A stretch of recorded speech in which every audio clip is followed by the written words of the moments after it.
नमस्कार मित्रों, एक बार हम फिर से लेकर आ चुके हैं तेरे रंग में रंगी सीजन 2 का भाग 35।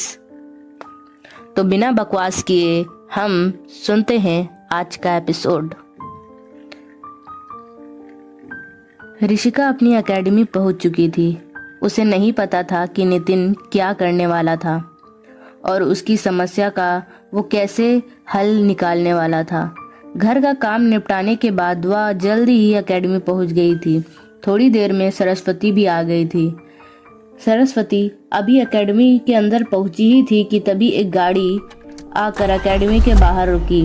गाड़ी में से कुछ लड़के और लड़कियां बाहर निकले। उनके साथ नितिन भी था। नितिन अपने साथियों के साथ सीधा एकेडमी के अंदर बढ़ गया। ऋषिका और सरस्वती म्यूजिक रूम में थी। नितिन अपने दोस्तों के साथ वहां पहुंचा।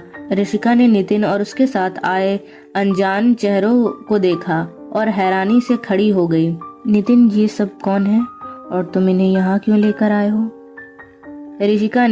ऋषिका ने असमंजस में पूछा।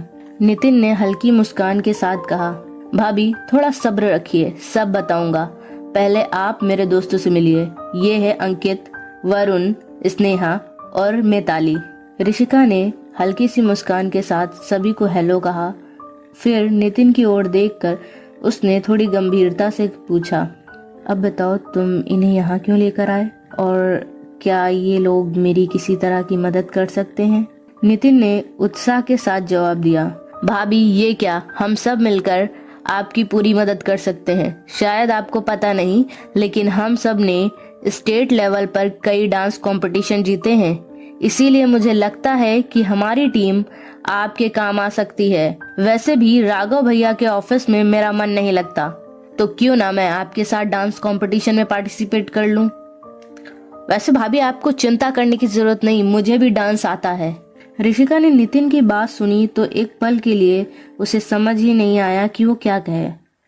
कुछ देर सोचने के बाद उसने कहा, नितिन मुझे तुम्हारी बात समझ तो आ रही है, लेकिन शायद तुम्हें पता नहीं, हम मॉडर्न डांस को यहाँ पर रिप्रेजेंट नहीं करना चाहते।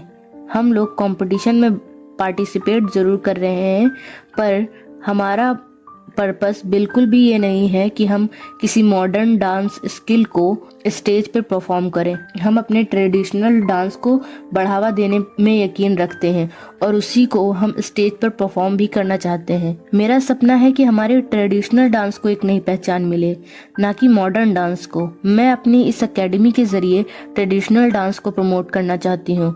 इसलिए मुझे वही डांसर चाहिए जो ट्रेडिशनल डांस को सम्मान दे सके, ना कि मॉडर्न डांस में लिप्त हो, क्योंकि हमारा नृत्य हमारी एकेडमी का चेहरा है और मैं नहीं चाहूंगी कि हमारी एकेडमी को लोग मॉडर्न डांस की नजरिए से देखें। हम चाहते हैं कि हमारी एकेडमी में नृत्य सीखने के लिए किसी को झिझक ना हो, ना किसी को यह लगे कि नृत्य एक कला नहीं बल्कि अपने अंग प्रदर्शन का जरिया है।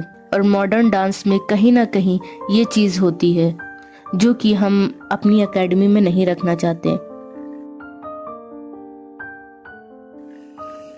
नितिन ने ऋषिका की बात सुनी तो वह थोड़ा सा परेशान हो गया, क्योंकि उसके सभी दोस्त नितिन को ही देख रहे थे। नितिन जानता था कि उसके सभी दोस्त मॉडर्न डांस को ही ज्यादा सपोर्ट करते हैं और वो उसी डांस को ज्यादा बेहतर तरीके से परफॉर्म कर सकते हैं, पर नितिन के दिमाग में शायद कुछ और चल रहा था। इसलिए उसने मुस्कुराते हुए पर हल्की गंभीरता के साथ ऋषिका से कहा, भाभी आप चिंता मत कीजिए, मेरे सभी दोस्त मॉडर्न डांस जरूर करते हैं, पर वह ट्रेडिशनल डांस से वंचित नहीं है। उन्हें ट्रेडिशनल डांस भी बहुत अच्छे से आता है और हम बखूबी तौर पर उसे भी अच्छे से परफॉर्म कर सकते हैं। बस थोड़ी सी प्रैक्टिस की जरूरत होगी। बस आपको अब हमें एक मौका देना पड़ेगा ताकि हम ये बात साबित कर सकें। नितिन ने अपनी बात खत्म की और अपने दोस्तों की तरफ देखकर कुछ इशारा किया, जिसे देखकर उसके दोस्तों ने हामी में अपना सर हिला दिया।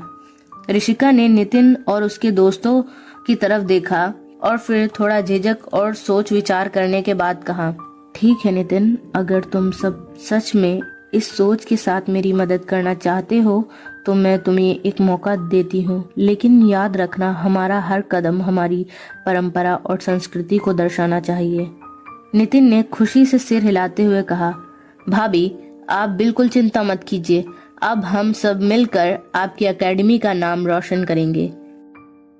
ऋषिका ने आज जो फैसला किया था वो बस एकेडमी के लिए किया था। उसका मन जाने क्यों पर नितिन के साथ इस कंपटीशन में भाग लेने का बिल्कुल नहीं था, पर उसके पास और कोई टीम नहीं थी और कहीं न कहीं नितिन के दोस्त उसे अंधेरे में रोशनी की तरह दिख रहे थे, इसलिए उसने ये फैसला किया था।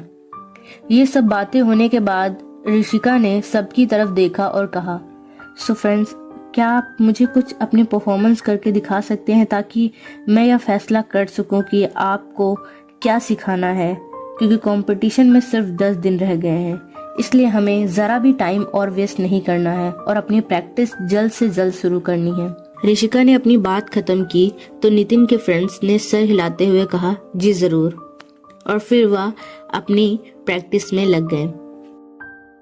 रुद्रपुर में सुबह की पहली किरण जब खिड़की से झांक कर कमरे में दाखिल हुई तो उसने वर्तिका को जगाया।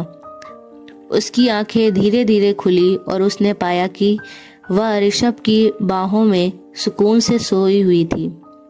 ऋषभ का चेहरा उसके करीब था, उसकी सांसों की गर्माहट वर्तिका की त्वचा को छू रही थी। यह पल उसके लिए किसी सपने से कम नहीं था। उसने हल्के से मुस्कुराकर अपनी उंगलियां ऋषभ के बालों में फेरी और फिर धीरे से उसके माथे को अपने कोमल होठों से चूम लिया। वह ऋषभ के पास से धीरे से उठी ताकि कहीं ऋषभ की नींद न टूट जाए।